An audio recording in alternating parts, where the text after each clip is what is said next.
Is it frustrating that your timeline is based on timestamps from videos and phone records, and their timeline doesn't exactly match yours?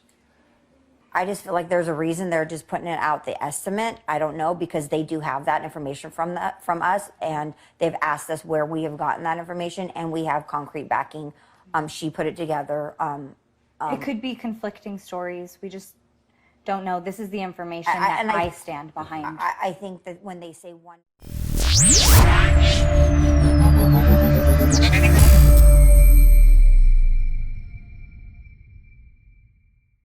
Welcome to Docket Decoder. If you enjoy our content, please help us out by hitting that like button or leaving your comments for us. And don't forget to subscribe to stay up to date with the latest court filings. This is an interview with Kaylee Goncalves' mom, Christy, her sister, Olivia, and her aunt. And this interview was given to NBC News the weekend of November 19th, 2022, which was less than a week after Kaylee, Maddie, Xana, and Ethan were murdered. I've been trying to find this specific interview for quite some time, but I guess with it being almost 3 years old now, it was not easily located. I was actually searching for it regarding other aspects of this case, but I was quite surprised that right off the bat, they began discussing how law enforcement's times seemed to be off. And the families knew their times were correct because they were all based on timestamps and phone records. And given what we've been learning recently regarding timelines and timestamps and the time deltas that seem to be showing up over and over again, this all seemed really important. Since I had so much trouble finding this interview, I'm going to go ahead and post the whole video in case this helps out anyone else. I'm working my way through all the records that have been released, and I'm not sure how much new content I'll have coming out until I get through more of it. But I think I'm going to try to post things like this that I come across along the way, given that some of this information is nearly 3 years old. I'm sure there are people who have started following this case more recently and maybe haven't been exposed to everything that came out back in 2022. So hopefully this will help. I know we're all waiting to see if anything will be filed as the deadline approaches for Bryan Kohberger's appeal. And I'm not holding my breath, but regardless, it's clear there's still a long way to go and a lot of information that still needs to be brought out before anything in this case can begin to feel settled and done with. I just want to make it clear that I'm here in hopes of finding justice for Kaylee, Maddie, Xana, and Ethan. I'm not pro-Bryan Kohberger. I'm pro-truth. And I'm just not okay with the current situation being called the truth when the evidence and facts seem to be so strongly indicating otherwise. I hope that even if we don't agree with each other's conclusions, I do hope that we're all here and we're all driven by the same search for truth and justice, and that that's what unifies us. My name is Christy Goncalves, Kristi Yeah, I'm Olivia Stevenson, ALIVEA, STEVENSON. Goncalves is my maiden name. I'm married. My name is Tammy Butts, TAMIBUTTZ. Good? You guys good? Everybody good? No, on here. Which one? Yes, because I will have to line it over here. Oh, there you go. Okay. You got to get it right. Don't get mad. I think we got it on the pickup. Good? Okay, so just first off, the map that just came out from police, it gives a little bit of a timeline of where they may have been that night. Does that map mesh up with the timeline that you've been putting together? Yeah, I'd say it's very close. I'd say if you have any closer details to kind of hone in, 145 could be very vague. Maybe it's closer to, 150. Let us know if you have anything concrete, because right now concrete's what we can go off of. In terms of the details, you said it's close. Mm-hmm. Does that frustrate you that it's close? I do, but right now we're still trusting authorities that, it's not going to be 20 minutes here or 15 minutes here that's breaking this. But yeah, I implore everyone, if they know something different, bring it to the police, because if they want to tighten up that timeline, we stand with that. It seems like there's this very big gap when it comes to Ethan and Xana. Mm-hmm. Do you know where they might have been? I don't, unfortunately. I know nothing about them. We have no idea where they were, but we do have a pretty tight timeline on Kaylee and Maddie, and it is close to what they are posting, but it is a difference, and that difference actually could be huge. I mean, it could be, it could not be, but 145, 159. So there is, and we have corroborated with my phone records, Kaylee's phone records, the driver that was driving them around. Yeah, so you really have, concrete. You have pulled video seeing the Uber driver dropping them off. Yes. You've checked your phone records. You know with Yes. timestamps what Yes. time they got home. Yeah. It's not exactly what police are saying, right? Right. It's not 1:45. Kaylee and Maddie were picked up from their home at 1122 King around 10:15. It's about a 5-minute drive down. So they arrived to Corner Club around 10:20, which is different than what was released at 10. We know that Kaylee called for an Uber at 1:45. He arrived at 1:49, got in the car around 1:50. It's about a 5-6 minute drive. They arrived home at 1:56. Is it frustrating that your timeline is based on timestamps from videos and phone records, and their timeline doesn't exactly match yours? I just feel like there's a reason they're just putting it out, the estimate. I don't know, because they do have that information from us, and they've asked us where we have gotten that information, and we have concrete backing. She put it together. It could be conflicting stories. We just don't know. This is the information and that I stand behind. I think that when they say 1:45, I think they're kind of referring to the whole group arriving approximately 1:45. I believe that maybe Ethan and Xana, and I don't know, may have gotten home around that time. And then the girls, obviously 1:59-ish is shortly after. So they're just kind of grouping that the group arrived home around 1:45-ish. But they were not together. And we don't know anything about Ethan and Xana. We do know about Kaylee and Maddie. And some of the time stamping afterwards, you know that your sister was making calls, right? She was making calls as late as almost 2:00. Yes. Yeah. How do you know that? So she was on my mom's cell plan. So We pulled my cell plan. on Sunday, I was able to pull those cell records. And you could see that she was calling somebody out. Yeah. Does it seem like they may have been involved, or does it seem like No. they, No, not at all. Kaylee had no shame in kind of power calling. So it fits Kaylee. Yeah, no, yeah, and we know who she was calling, and this person is, and this person was asleep, unfortunately, was not getting the calls, and it was, I don't know, a few calls between, for half an hour, she called him a couple times, but no, it was not, we do not believe she was calling him for help. We believe that she was just calling him to come over. If Kaylee was in imminent danger, her or Maddie, they would have called 911. They would not have been calling this person. Yeah. And that was at So at around 2. Yes, so at that time we Started believe, around 2:30. yeah, we believe that the girls were just fine. So from those phone records, it looks like the girls may have been alive around 2:30ish. 2:30 is what, the last call? No, the last call is shortly before 3 a.m. Short, yeah, that's right, 2:50 something. 2:52 for both of them. Yeah, It's now been 5 days, Right. and still no killer, still no motive. How are you guys holding up? Yeah, I think it's different for everyone. They obviously are, they're the same people to us, but they were different to all of us. To my mom, it was a daughter. To my aunt, they were nieces. To me, they were sisters. And we all had different, very complex and amazing relationships with both of them. So it's going to feel different. Empty. Yeah, for all Kaylee of was us. just home. She just left on Friday. She left on Friday morning to go to a Pi Phi party, and she had just bought a brand new Range Rover, and she contemplated all day long back and forth whether she should go home, and because she just really wanted to show it to Maddie, and some other friends and whatnot. And she's just like, "Mom, I'm gonna go. I'm gonna go to the Pi Phi party, and Maddie's got to see this my new ride." And I'm like, "For sure." Like, I mean, it was nice. Right. It was really nice. She just bought it that day, all her own. And I talked to the girls on. She had a fun time on Friday night. Both of the girls, and then both of the girls texted me on Saturday. So you were talking to them Afternoon. Saturday afternoon. Yes, Saturday afternoon. They sent me pictures of themselves, and Kaylee called me around 2:30ish on Saturday afternoon. And then I was texting Kaylee just randomly on Sunday. And right about those, when I look back at my times that I was texting Kaylee, the police were swarming.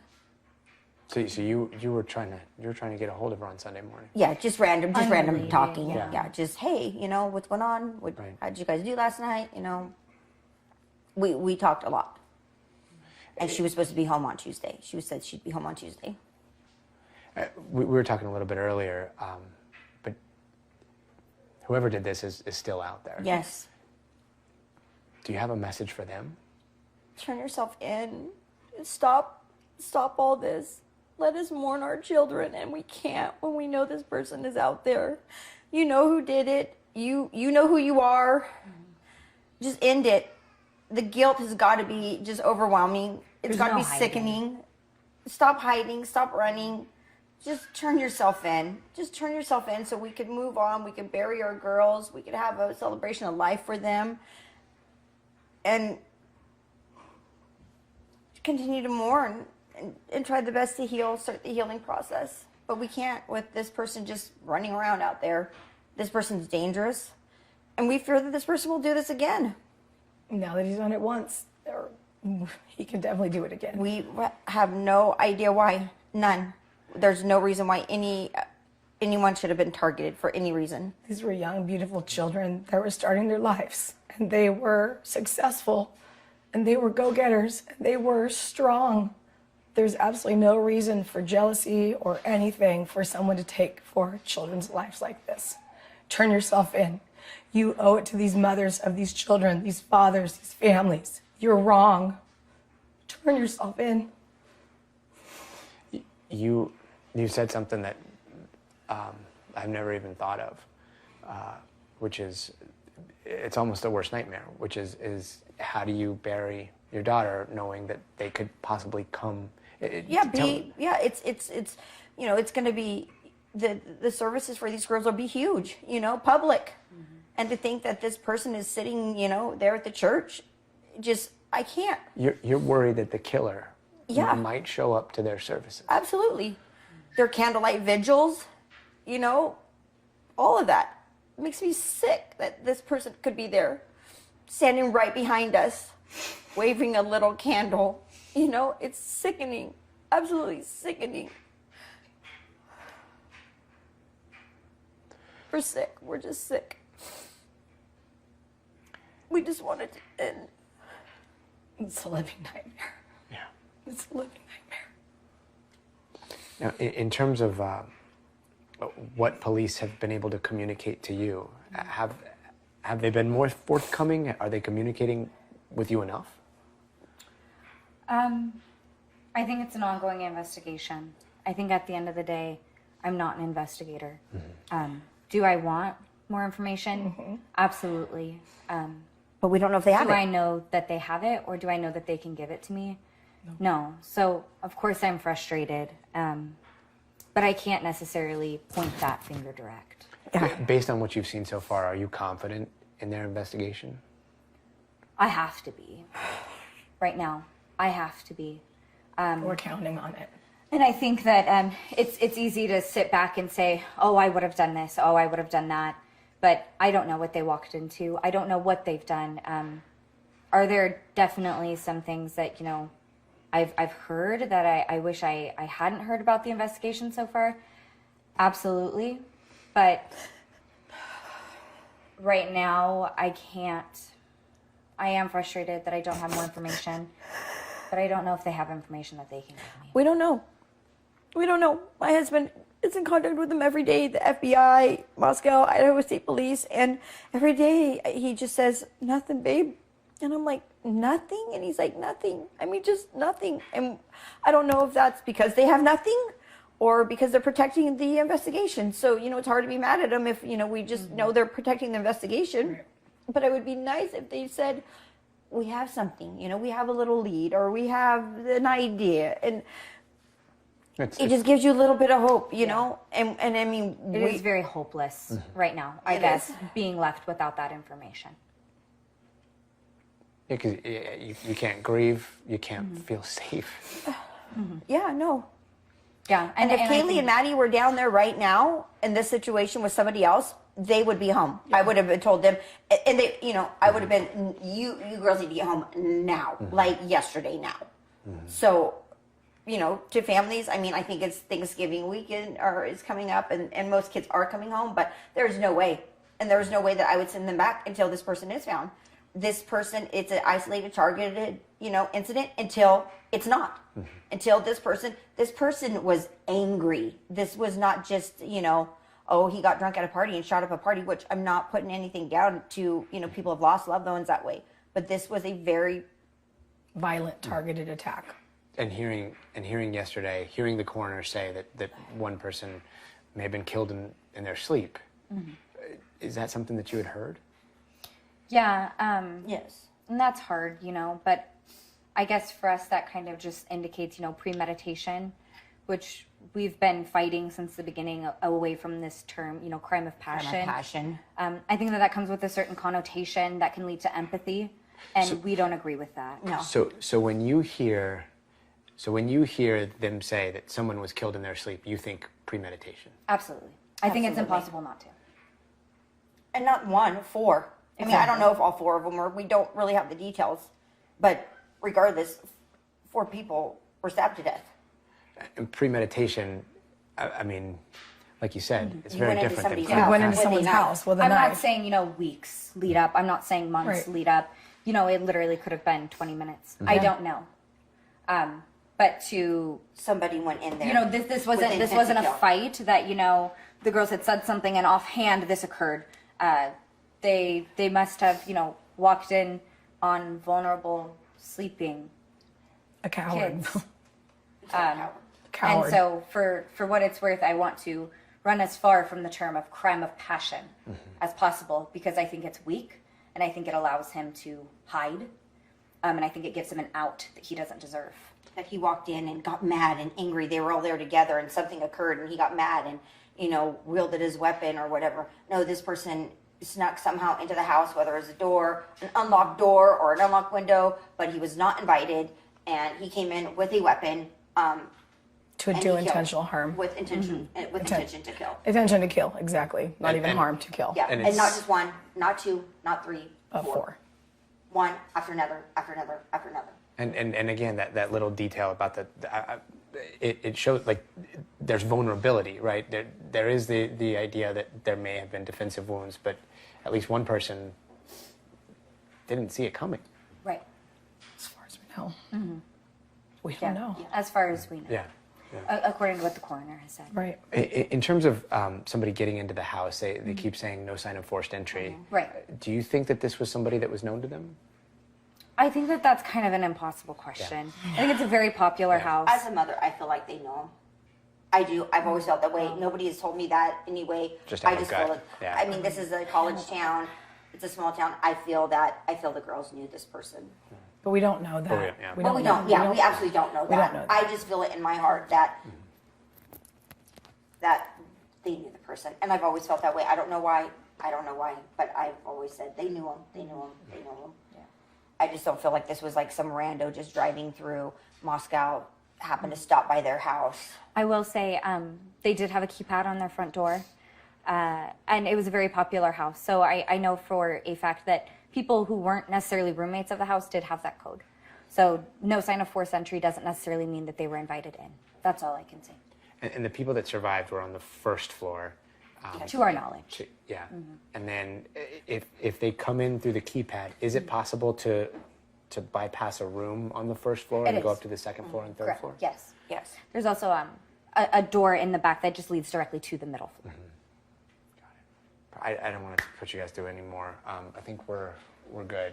One of our senior producers did have just one question. We know it's been tough getting answers from police for everybody. Just what have police told you guys about the investigation, what they found, what's going on? And Gabi will... Yeah, I think to answer that question, we know exactly what the public knows. We really don't have any further details. And unfortunately, if we did, I wouldn't give them to you guys. Right. Just We wouldn't frankly. impede We're not the ready for that. investigation. I would But never honest impede to this God, investigation. We don't. The public needs to know is that there is someone out there that has violently killed 4 people, and that no matter who died first or second or last, they're gone, and we need to get this person now before it's too late for anybody else to suffer what we are suffering for the rest of our lives. He took their lives, but he took them from us. That will never change. We will never let Kaylee and Maddie's memory ever disappear, but that's all we have left, and that's not enough. Period. Done. There's your answer. Yeah. There is no other information. There to is give. no other information to give. And unfortunately, you guys will probably hear it first anyways. Yeah, before we right. do. Yeah. It's pretty true. Things leak out there all the time. And we're like, did you see this? Did you see this? Did you see this? We're Yeah. like, nope. So I I called have my been husband. He's like, I haven't Grateful heard that. for, you know, the reporters and stuff that have reached out to me ahead of breaking these stories. Yeah. You know, even if it's only 20-minute heads up, it's nice to be able to process that information as a family first before reading it online. Blast it out So, there. Yeah. to everyone who has done that, I just wanted to say thank you. You know, I know that if it bleeds, it leads. I get this industry. I'm not stupid. But thank you to those who have done so respectfully Yeah, and with empathy in their hearts. Agreed. Thank you guys. And we'll do the same. I mean, Of course. No, thank you.